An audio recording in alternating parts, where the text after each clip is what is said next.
এর পরের পয়েন্টে আসি যে দুই একটা ঘটনা ঘটেছে, যে ঘটেনি যে তা কিন্তু না। আপনি দেখেন ফেনীতে একজন বিএনপি প্রার্থীর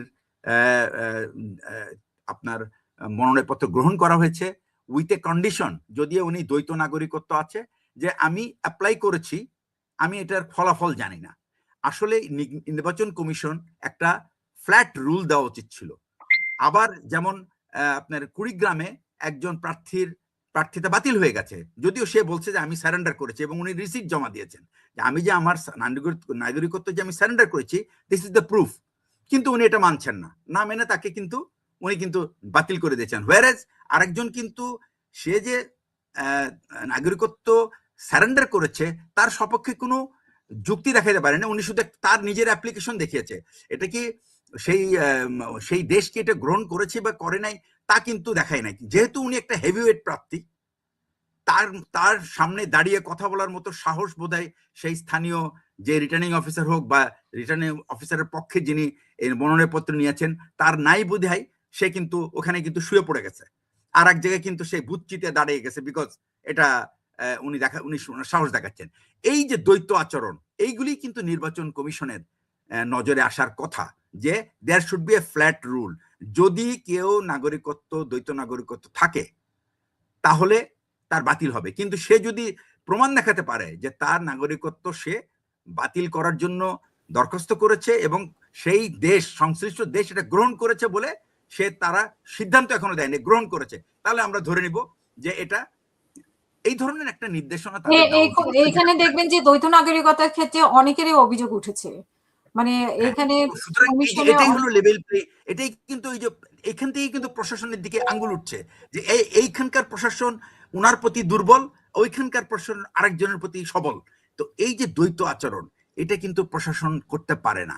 আচ্ছা, নির্বাচন কমিশনের ব্যাপারে বলে, এটা কোনো দলের নির্বাচন কমিশন না, কারণ এই নির্বাচন কমিশন এই সরকার ইন্টারিম সরকার আসার পরে ভেঙে দেওয়া হয়েছিল, এবং যাকে এই দায়িত্বটা দেওয়া হয়েছিল, আমার ব্যক্তিগত ধারণা যেটা, উনি একজন অত্যন্ত উঁচু মানের নীতিবান একজন মানুষ, এবং তিনি একটা যথেষ্ট স্ক্রুটিনি করার পরে উনি কিন্তু একটা সিদ্ধান্তে উপনীত হয়েছেন, এবং উনার কাছে যে সমস্ত পেপার ছিল তার মধ্যে এই 5 জনকে উনার সবচেয়ে বেস্ট মনে হয়েছে।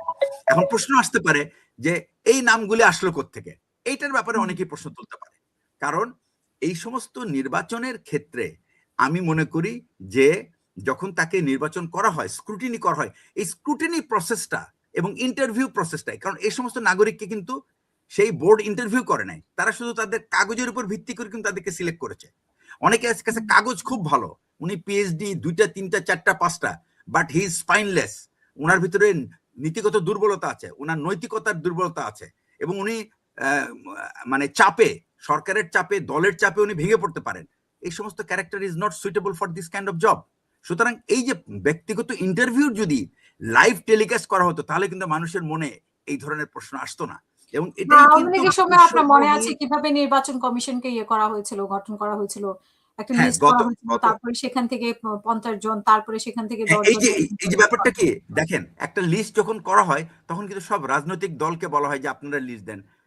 কেন রাজনৈতিক দল লিস্ট দিবে? লিস্ট তো দেওয়া উচিত। লিস্ট, বাংলাদেশে কি লোকের অভাব আছে? বরং সেই কমিশন বলবে যে আমরা 5 জনকে নির্বাচিত করব, যারা ইচ্ছুক তারা দরখাস্ত করেন, কোনো রাজনৈতিক দল দরকার নাই এখানে। তখন তারা তাদের যোগ্যতা দিয়ে যাবে সেখানে, and then they will face the interview, এবং ইন্টারভিউয়ে সিলেক্ট করা হবে। ওখানে একটা স্বচ্ছ নির্বাচক আছেন, তারা সবাই মিলে ঠিক করবেন যে হ্যাঁ, আমার কাছে মনে হচ্ছে এই লোকটা সবচেয়ে যোগ্য, সুতরাং তাকে আমরা ডেপুট করলাম। এটা না করে তারা ওই যে লিস্ট নেওয়া, প্রত্যেক দলের কাছ থেকে লিস্ট নেওয়া, এই প্র্যাকটিসটা বন্ধ করতে হবে। এবং এই ক্ষেত্রে এটা শুধু এখানে না, এই প্র্যাকটিসটা বন্ধ করতে হবে গণতান্ত্রিক উপায়ে নির্বাচিত সমস্ত পদের জন্য, যেখানে মানুষ ভোট দিবে, সেখানে একটা পলিটিক্যাল পার্টির মানে প্রপোজিশন থাকতে পারে। বাট এই সমস্ত কনস্টিটিউশনাল পোস্টে political parties should not have the right to give their name, because they will have to swallow whatever has been selected publicly। এটা কিন্তু এই নির্বাচনটা হইতে হবে জনসমক্ষে, লাইভ টেলিকাস্টের মাধ্যমে। আমরা দেখেছি লাইভ টেলিকাস্ট কিভাবে হয়, আমরা দেখেছি কংগ্রেশনাল শুনানি কেমন কিভাবে হয় আমেরিকাতে, সিনেট হিয়ারিং কেমন কিভাবে হয়, সেখানে দিস্তা কাগজ, তাদের একেবারে শিশুকাল থেকে শুরু করে নিয়ে সেই অবধি যত অভিজ্ঞতা আছে সবগুলিকে তারা 1-1.5 মাস ধরে স্টাডি করে, তারপরে তারা ইন্টারভিউ কল করে। সুতরাং আপনি যদি নির্বাচন পদ্ধতি যদি সব ক্ষেত্রেই সেটা আপনি, আমি বলবো এই যে পুলিশ প্রধান, বিচারপতিদের নির্বাচন, এই ধরনের কনস্টিটিউশনাল পোস্ট যেগুলি থাকবে বা administrative top administrative post, this must be interviewed by a constitutional body, এবং that will be seen or telecast through the television, live television telecast হবে। মানুষ দেখবে যে আমাদের প্রধান নির্বাচন কমিশনার কিভাবে কথা বলে, তার সাহসটা কত, কথা বলার ভিতরে বোঝা যাবে তার কনফিডেন্সটা কত। আর আত্মবিশ্বাস কিন্তু আসে আপনার দুইটা জিনিসের উপরে। একটা হলো your knowledge, second is your character quality, your integrity. If your integrity is not, if you are not honest, if your integrity is not unquestionable, then you will not have the guts and you will not have the confidence. Simple. এখানে কোনো if R but নাই, এই পয়েন্টটা কিন্তু সবসময় মনে রাখতে হবে। আমি মনে করি প্রত্যেকটা ক্ষেত্রে, আমি আপনাকে আরেকটা উদাহরণ দেই, যে এই যে দেখেন ঢাকা শহরের, আমি এই উদাহরণটা প্রায়ই দেই বিভিন্ন জায়গায়, ঢাকা শহরে আপনি ওয়াসার চেয়ারম্যান বানাবেন, এবং আপনি কি করলেন, XYZ কে যাকে পারলেন তুলে এসে বলেন, যার কোনো আইডিয়া নাই how the water system works. It is a totally technical as well as managerial job, দুইটা কাজ এখানে।